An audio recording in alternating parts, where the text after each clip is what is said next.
नमस्कार. आजच्या व्हिडिओमध्ये आपण पाहणार आहोत चिरंजीव अश्वत्थामा. चिरंजीव अश्वत्थामा आजही आपल्या कपाळावरची भळभळती जखम घेऊन आजही तो फिरतो आहे आणि आजही तो लोकांना दर्शन देतो आहे. चिरंजीव अश्वत्थामा हा कृपाचार्याची बहीण कृपी आणि द्रोणाचार्याचा मुलगा. तो कपाली, पिंगल, भीम, विरूपाक्ष, विलोहित, शास्ता, अजपाद, अहिर्बुद्धम, शंभू, चंड आणि भव या 11 रुद्रापैकी एक अवतार आहे आणि बळी, व्यास, कृपाचार्य, हनुमंत, बिभीषण, परशुराम आणि अश्वत्थामा या चिरंजीवापैकी एक आहे. या कलियुगातील अश्वत्थामांना कपाळावर कधीच भरून न येणारी जखम घेऊन सर्वसामान्य लोकांना दर्शन देतो असा अनेकांचा विश्वास आहे. याविषयी संशोधन केल्यावर अशी माहिती मिळाली की महाभारतानंतर अश्वत्थामाने सामान्य माणसांना दर्शन दिल्याची पहिला उल्लेख 12व्या शतकात लिहिलेला पृथ्वीराज चव्हाण यांचा रसो या पुस्तकात आढळतो. 1192 साली पृथ्वीराज चव्हाणचा मोहम्मद घुरीकडून पराभव झाल्यावर तो जंगलात लपून बसला. तिथे त्याला कपाळावर जखम असलेला खूपच उंच माणूस भेटला. पृथ्वीराजा उत्तम वैद्य असल्यामुळे 8 दिवस त्या जखमेची मलमपट्टी केली, पण जखमेत जेव्हा कणभरही फरक पडला नाही तेव्हा पृथ्वीराज यांच्या लक्षात आले आणि त्यांनी त्या व्यक्तीला विचारले, तुम्ही अश्वत्थामा आहात का?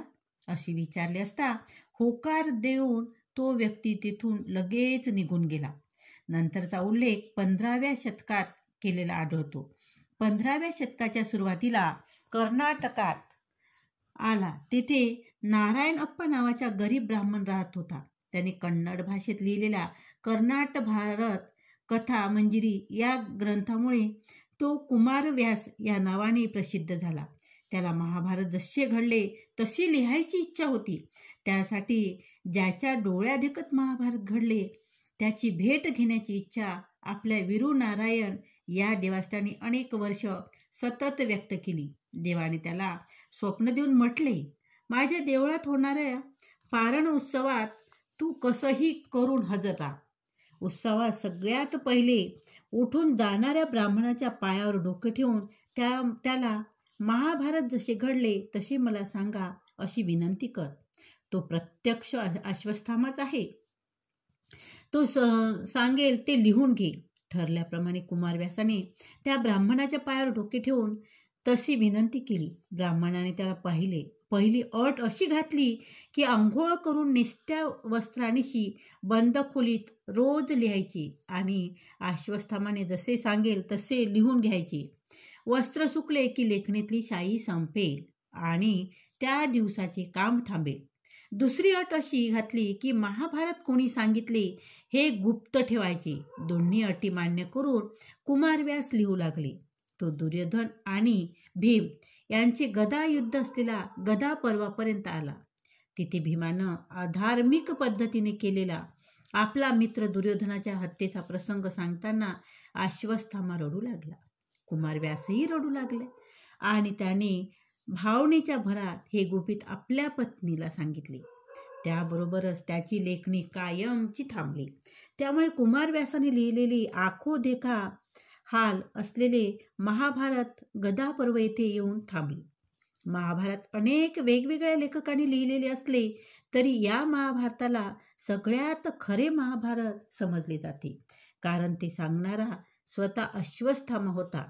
त्यानंतरचा उल्लेख अंदाजे 200 वर्षापूर्वी शतानंद मुनी यांनी लिहिलेला सत्संग जीवन या ग्रंथात आढळतो. भगवान स्वामीनारायण यांची आई भक्तिमाता आणि वडील धर्मदेव हे त्यांच्या कुलदेवतेचे म्हणजेच हनुमंतांची 3 महिने साधना करायला अयोध्येला गेले. हनुमानगडी येथे गेले होते तेव्हा हनुमंताने असा दृष्टांत दिला की वृंदावन येथे जाऊन पूर्णावतार श्रीकृष्णाची भक्ती करावी. त्याने असे केल्यावर श्रीकृष्णाने त्याला दृष्टांत दिला की आता त्याने शरयू नदीकाठी असलेल्या चप्पय्या या गावी परत जावं, कारण लवकरच त्याच्या पोटी श्रीकृष्ण जन्म घेणार. पती पत्नी घरी यायला निघाले. एका रात्री ते जंगलात रस्ता चुकले. तेव्हा त्यांची एका उंच तगड्या भगवी वस्त्र घातलेल्या ब्राह्मणाशी भेट झाली. त्यांचे डोळे रागावल्यासारखे लाल बुंद होते आणि त्याने कपाळावर भोवयाच्या वरती वस्त्र बांधलेले होते. त्याने पती पत्नीची चौकशी केली. तेव्हा भोळेपणाने त्याने काय घडले ते सांगितले. आम्ही लवकरच श्रीकृष्णाच्या त्यांच्या पोटी जन्म घेणार आहे असे सुद्धा सांगितले.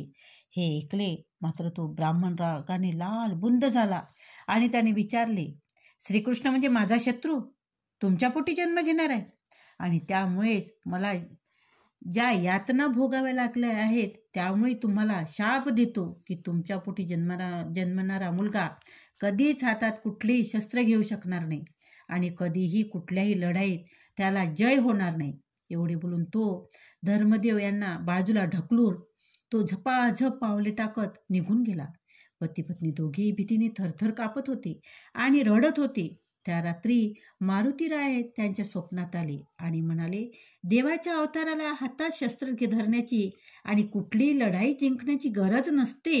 श्रीकृष्णाने तर कुठे हातात शस्त्र धरले? आणि मारुतीरायाने त्यांच्या जंगलाबाहेर पडण्याचा मार्ग दाखवला. त्याच्या पोटी जन्मलेले भगवान स्वामीनारायण यांनी संपूर्ण जगात श्रीकृष्णाचा प्रचार केला. त्यानंतरचा अश्वत्थामाचा उल्लेख वासुदेवानंद सरस्वती उर्फ टेंभे स्वामी यांच्या जीवनचरित्रात केलेला आढळतो. 1912 साली ते शूलपाणेश्वराच्या जंगलात रस्ता चुकले होते. तेव्हा कपाळावर जखम असलेल्या एक उंच माणसाने त्यांना रस्ता दाखवला होता. गावाच्या वेशीवर आणून सोडल्यावर स्वामींनी त्याला विचारले, आपला देह, आपली चाल आणि वागणूक हे कोणत्याही मानवासारखी दिसत नाही. आपण यक्ष किंवा देवदूत आहात का? आपण कोण आहात हे मला खरं सांगा. नाही, मी माणूस नाही. त्यावर तो माणूस म्हणाला, तुमचं म्हणणं खरं आहे, कारण मी या युगातलाच नाही आहे, मी द्वापार युगातला आहे असं, आणि माझं नाव अश्वत्थामा.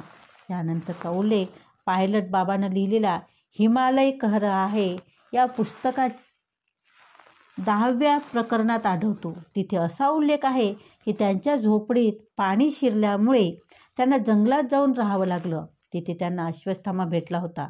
त्यानंतरचा उल्लेख 2005 साली प्राजक्ता प्रकाशनने प्रकाशित केलेला जगन्नाथ कुंटेय यांनी लिहिलेला नर्मदे हर हर या पुस्तकात पृष्ठ क्रमांक 30वर आढळून येतो.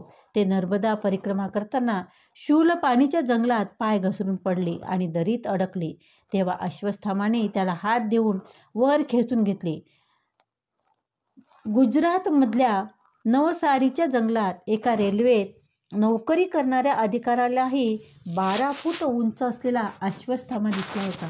आणि मध्य प्रदेशातील एका डॉक्टरांनीही एका अति उंच माणसाच्या कपाळावरच्या जखमेवर अनेक दिवस उपचार करूनही जेव्हा ती बरी झाली नाही तेव्हा तो रुग्ण अश्वत्थामा असल्याचे ओळखले होते, असा उल्लेख इंटरनेटवर आढळून आला. परंतु त्या घटनेबद्दल जास्त माहिती उपलब्ध नाही.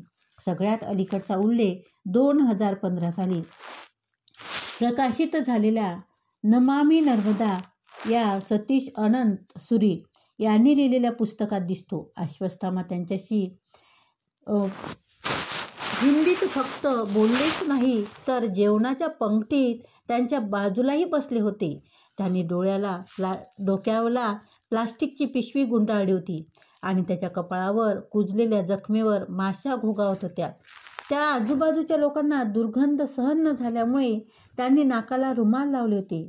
पंगत सुरू होण्यापूर्वी तो अश्वत्थामा असल्याचे सतीशपुरी साहेबांनी ओळखले आणि बाबाराम या नावाच्या त्यांच्या मित्रांना त्यांनी त्यांच्याजवळ असलेला कॅमेरा काढून फोटो काढायला सांगितले. पण तेवढ्यात पंगत सुरू होण्याची घंटा वाजली आणि अश्वत्थामा झटकन पंक्तीत जाऊन पोचला. ताट वाढून सगळे जेवायला बसल्यावर अश्वत्थामा सुरी साहेबाच्या बाजूलाच येऊन बसला आणि सगळ्यात आधी जेवण संपवून ताट फेकून बाहेर निघूनही गेला. सगळ्या गोष्टी एवढ्या झटकन घडल्या की सुरी साहेबांना त्याचा फोटो काढता आला नाही. अश्वत्थामाने पूर्णावतार श्रीकृष्णाच्या शत्रूंना मदत केल्यामुळे सगळे त्याला वाईट समजतात.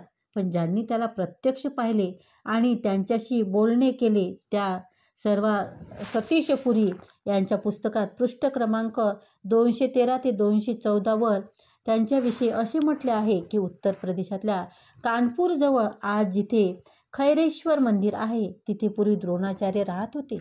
या साधारण गावात जन्मलेला असाधारण असा हा अश्वत्थामा शस्त्रास्त्राच्या विनियोगाच्या बाबतीत कर्णाच्या तोडीचा होता.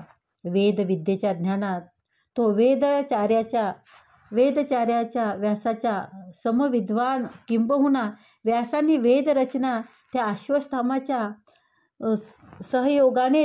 सहयोगानेच ऊर्जेने परिलुप्त असा जणू कीर्तिवर्य, विश्वास व भीषण, परशुराम सम तेजस्वी, द्रोणाचार्य सम विद्याविशारद, अर्जुनासम धनुर्धर आणि भीमासम गदाधर, यमासम भयान, अग्निसम ज्वलंत, सागरासम बलशाली, दुर्वासम कुपिष्ठ, बृहस्पतीसम तज्ञ असा हा अश्वत्थामा भार्गवराम परशुरामाचा शिष्य आहे. दुर्वास मुनीच्या विद्यार्थी आहे. कृष्ण द्वापायन व्यासासम सहयोगी सेवक, भीष्माचा लाडका कृपाचार्याचा भाचा आणि द्रोणाचार्याचा पुत्र शिष्य आहे. सरतेशेवटी शिवांचा अंश आहे, त्यामुळे तो वाईट कसा असेल. तर धन्यवाद. आजचा हा व्हिडिओ कसा वाटला तो कमेंटद्वारे नक्की कळवा. तसेच व्हिडिओला लाईक करा, व्हिडिओ शेअर करा आणि चॅनलवर जर नवीन असाल तर चॅनल सबस्क्राईब करा. धन्यवाद.